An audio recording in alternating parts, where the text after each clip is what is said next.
art adventurers, welcome back to my art studio. I wanted to share a quick video with you. I have my little art travel kit, so whenever I'm going to be going out somewhere and I just want to grab a quick little kit to go to do some art on the road, this is what I go for. So it's always packed up and ready to go.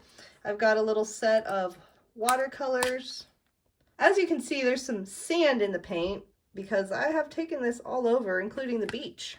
So I've got my painting kit, the little paintbrush that came with the kit, little watercolor brush. I had it for so long, but it's really nice for a little quick traveling companion.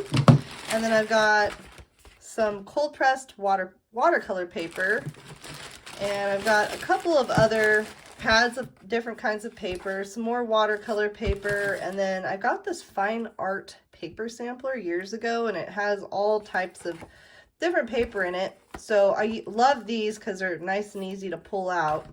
I've got a little pencil so I can do a little quick sketch if I need to with my piece. And I've got these water brushes, which if you've never seen, they're freaking amazing. So all you do is you fill this part up with some water, and it makes it really nice and convenient especially for traveling, because I don't need to worry about carrying a whole container of water with me. The water can just be stored in here. And then as you use your watercolor, you would just squeeze the end of this where the water is just a little bit. Then you can wet your brush and use it to paint. So that's just a quick little video sharing my art travel kit. I hope you enjoyed it. Do you have an art travel kit yourself that you use? If you do, please let me know. Thank you so much for watching. Please subscribe for more art content. And until next time, bye friends. Live and love art.